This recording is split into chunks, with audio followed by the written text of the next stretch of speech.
একজন মা তার ছেলেকে জন্ম দেন নারী থেকে। একজন স্ত্রী সেই ছেলেকে স্বামী হিসাবে জন্ম দেন হৃদয় থেকে। একজন মা তার অদেখা ছেলেকে অনুভব করেন পেটে হাত রেখে 10 মাস। একজন স্ত্রী সেই অচেনা ছেলেকেই অনুভব করেন বুকে হাত রেখে সারাটা জীবন। একজন মা জন্ম দেন একজন শিশু পুত্রকে। একজন স্ত্রী জন্ম দেন একজন পরিণত পুরুষকে। একজন মা তার সন্তানকে হাত ধরে হাঁটতে শেখান।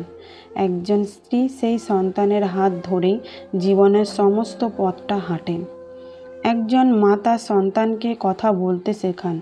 একজন স্ত্রী প্রিয় বন্ধু হয়ে সারা জীবন তার সাথে কথা বলার সঙ্গী হয়ে ওঠেন।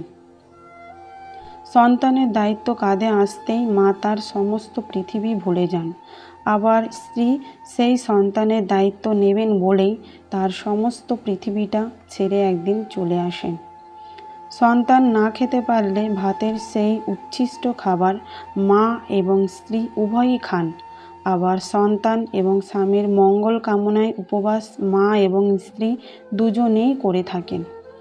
সন্তানকে বড় করেও সন্তানের থেকে প্রতিটা মাকেই আঘাত পেতে হয়। আবার স্বামীকে বিয়ে করেও প্রত্যেকটি স্ত্রীকে এক না একদিন নির্যাতিত হতেই হয়। মায়ের কাছে সন্তানের জীবনে দায়িত্ব নেওয়া শুরু প্রায় 20 বছর। স্ত্রীর কাছে স্বামীর জীবনের দায়িত্ব নেভানো শেষ বাকি 60টি বছর। কখনো কখনো সেটি 80 বছরেও যেতে পারে যদি আয়ু 100 বছর হয়। সন্তানের শৈশবে তার মলমূত্র মাই পরিষ্কার করেন।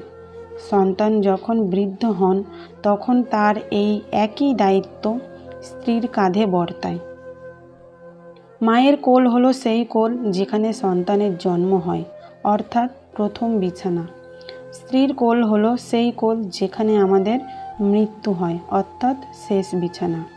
কিন্তু সমাজ এবং পরিস্থিতি আজ এমনই যে ছেলেটির বিয়ের পর মায়ের সাথে স্ত্রীর তুলনা করে, প্রতিটা মুহূর্তে মাকেই শীর্ষস্থানে রাখেন। যেখানে দুজনের ভূমিকাই সমান, সেখানে সামাজিক নজরে কেন মা আর স্ত্রীর মাঝে তুলনামূলক দ্বন্দ্বে বারবার পাঁচিল উঠবে বলতে পারেন?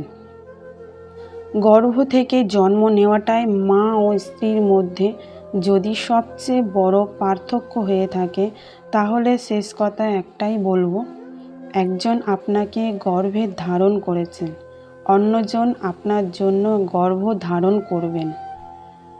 একজন আপনাকে জন্ম দিয়ে মা হয়েছেন, অন্যজন আপনার জন্য আরেকজনকে জন্ম দিয়ে মা হবেন।